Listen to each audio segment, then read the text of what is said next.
Good afternoon. Today I'm going to present some of the insights of the PPDM What is Seismic project. For those of you who don't know, the PPDM is a not-for-profit organisation set up in 1988 when there was a very different digital landscape to now. Petroleum explorers had diverse in-house databases, and there's a need to create widely used standard definitions, rules for the data and reference lists. The data model developed was publicly available, and the PPDM has since strived to build a community of data managers to share ideas, develop best practices, and provide training and certification. In today's world of increasingly available data, it's easy to concentrate on data transfer and forget that it can be catastrophic to transfer incorrect data or data that is out of context. Having worked on various other data objects, such as what is a well, it was long overdue to address seismic. Why is that? What makes seismic special? Seismic surveys can cost millions to acquire, but the right one can identify assets worth billions. They're not only used to locate hydrocarbons, they're also used to locate carbon dioxide storage sites, as well as for geotechnical work such as siting tunnels, wind farms and rigs. And each of these has different objectives and different acquisition and processing parameters. Seismic is regularly transferred as a whole or in part to partners, to the clients of spec companies. It's traded with adjacent block holders, it's sold or brokered to recoup some of the cost. It's provided to governments, it's provided to contractors for reprocessing or interpretation, or it's repurposed. As a result, seismic data is one of the most malleable data types used in the earth sciences, and it's copied, reorganized, divided, combined, renamed, reprocessed, loaded in different workstations, reinterpreted, and distributed on a regular basis. At each stage, important data can be left behind, or ambiguities creep in that can be very costly. The aim of the What is Seismic project is to take away some of the headaches that result from transfers of data away from those who understand it best. This requires common standards for storage and an understanding of the various media formats. It requires common vocabularies and the development of common classifications. It requires the understanding of what are the key parameters that impact seismic data quality. It definitely requires good spatial practices, as detailed seismic sections are just misleading if they're in the wrong place. The cost of copying and storage and distribution means that duplicates need to be tracked and unnecessary copies eliminated, and a legal basis for use of copies needs to be established. Now, the current emerging technology is AI, and people are rightly investigating how that can help. You might have spotted that my first slide included an AI-generated picture, but it's interesting to note that the graphic spelt database and petroleum incorrectly, so not everything in AI is true. A simple request might be, give me a list of all the active surveys we have an interest in, show it on a map. But that begs the question, what is an active survey? Is it when it's planned? Is it when it's mobilized or when testing has started? Is it when a vessel has started the acquisition of the first line? Does it include the time the survey is being processed? Does a survey only begin when the company starts paying for the vessel? What's a survey? Is that just the seismic, or does it include other data such as gravity or magnetic or CSEM? Is a 4D survey just the baseline, or does it include the data from subsequent years, or are they separate surveys? Does it include parts of the survey that were not licensed by us, however you defined us? So how do you define we or us? Is that the division paying for the work, the parent company, just what we operate?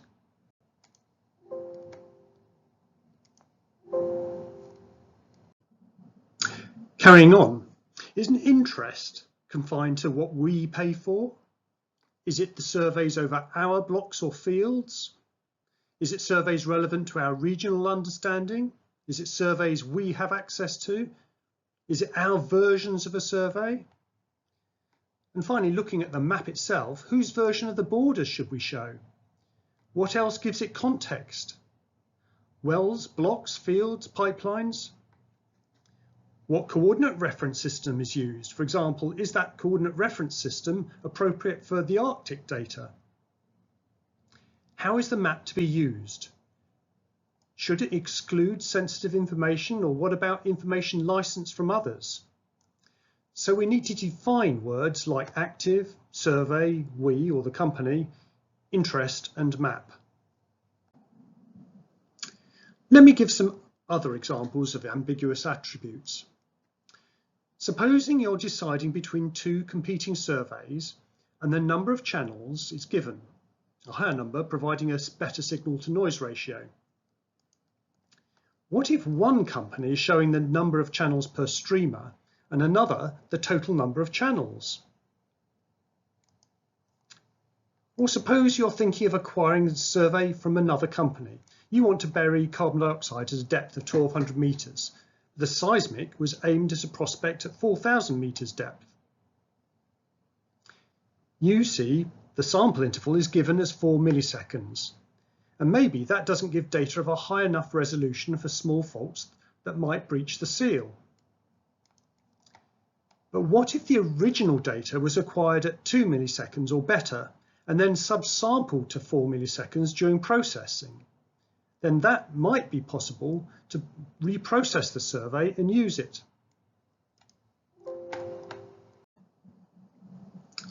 Databases are most reliable and efficient with the use of drop-down lists or reference lists. These might standardize the spelling of the name or provide a list of standardized parameters. They can also be found where the database draws information from another part of the database.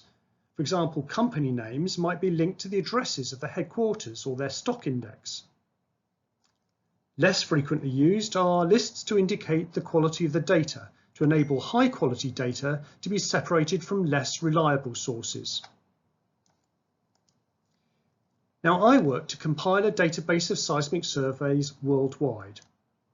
To do that, my team compile information from many different sources, which might include word of mouth, that's our scouts, news articles, flyers, company and government websites, that's both the databases and the release segue data itself, environmental agencies and fisheries, contracts, or vessel transit information, AIS. These sources can have different aims and can provide conflicting information. A fundamental seismic database attribute is what's the area of the survey. So let's see how that varies. This is an example of a map submitted to the Brazilian authorities in applying for a seismic permit. It shows 3 potential areas of the survey. One in red that shows the likely total area of the vessel. One in yellow shows the manoeuvring area of the vessel, including turning circles, that of course might be useful to allow fishing vessels to avoid streamers.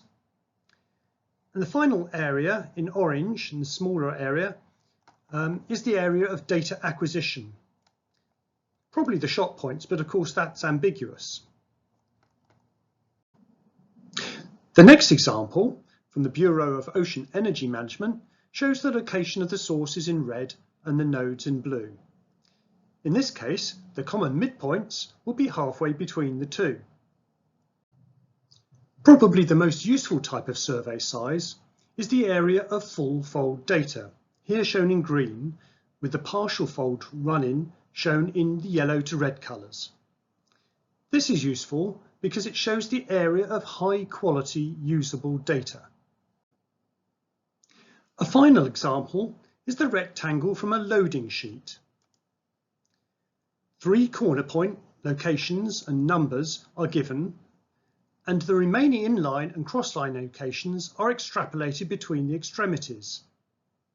In this case, the actual data is in a much smaller area than the loading rectangle. The result of all this is a long list of what the area of a survey might actually represent, which depends on the source of the information. The full fold length or area is probably the most useful. So what is a seismic database actually for? To state the obvious, trace data can occupy gigabytes of information or more, whereas attributes only take a few kilobytes and so are far easier to retrieve. The database allows the parameters from different surveys to be very quickly compared and allows companies to assess the quality of different surveys. Though nothing, of course, beats actually viewing the trace data image. It provides an idea of the suitability of the survey for various purposes, whether those be different depth ranges, whether it's for oil and gas, or storage, or wind sites, or regional understanding, and whether it's for trade or reprocessing. But at its heart, a database should enable the quality of the data to be assessed and filtered. The What is Seismic project has identified key parameters that affect the quality of the seismic. The 7 main categories, which are scored to make up a theoretical total of 100, are shown on the left. These are then subdivided into the individual parameters which have individual scores. In most cases, the database is scored according to whether there is a value or not, so it is something that can easily be calculated. However, in some cases, the score depends on the type of information available. So, for example, derivation of information from the operator scores more highly than derivation from the state database. For location, UCOA information scores much more highly than information derived from shapefiles. There are also other parameters that need to be supplied but do not in themselves indicate seismic quality, such as the shot point ranges shown here in grey. The eagle-eyed amongst you will have noticed there is some overlap. For example, there are different parameters for different energy sources. This system assumes there is only one source type, so individual source energy parameters will score 5. In practice, you may have a survey that uses vibrosize with explosive infill. So you can decide for yourself whether you just want to prorate each source or allow the total to potentially exceed 100. So this scoring mechanism has the following advantages. First of all, you can keep track of the quality of your own in-house database. Company-operated surveys should of course have a score close to 100. It would be beneficial to ensure that surveys of different origin have as high scores as possible. At the contractual stage of acquiring outside information, it can be required that the seismic vendor provides an appendix with these values. This creates transparency of missing information before it is paid for. Once in a database, these parameters can be easily distributed to those who are contemplating using the data and will save time gathering it together for the data loading process. If multiple sources are available, then it allows the information pertinent to seismic quality to be easily compared and filtered. The scores can be applied to a database as a whole or to individual surveys. You could assess the quality of each individual survey in a database, add them all up, and then divide by the total number of surveys. A word of caution though, data is much more difficult to obtain in some parts of the world than others. So a database of Northwest European surveys can be expected to score more highly than one from areas where data is less likely to be published. Also, some seismic vendors are very good at providing good data sheets, where others hide even basic information and expect clients to contact them for further information. What is not in doubt is the usefulness of a good checklist of useful parameters and the valued time of Seismic users that can be saved for a few minutes of time in creating good records.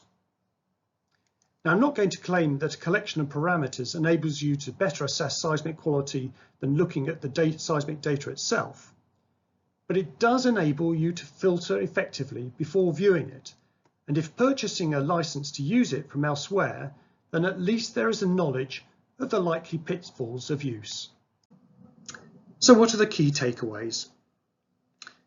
Well, in this AI world, AI is most effective when data is well defined, that's unambiguous, when it's consistent, correct, complete and current, and of course it's provided in the right context. Even today, different companies use different terminology in different ways, and standards are needed to compare like with like to obtain the best value for money. Queries to resolve data ambiguities take the time of well-paid people and cost money. A good database will enable you to learn from old data when acquiring new data, or to identify reprocessing opportunities if the budget doesn't stretch that far. Nothing beats visually assessing the quality of SegWi, but there are some seismic attributes that give a better idea not only of the existing quality of the survey, but of the potential quality if reprocessed. We're all busy, but lack of attention to detail can make us busier and can be costly. Here I'll make a special plea for the humble EBCDIC header, especially when it goes in and out of databases, out of workstation software. It can provide lots of useful information and has the advantage of being kept with the trace data. So please repopulate that when required. Thank you very much.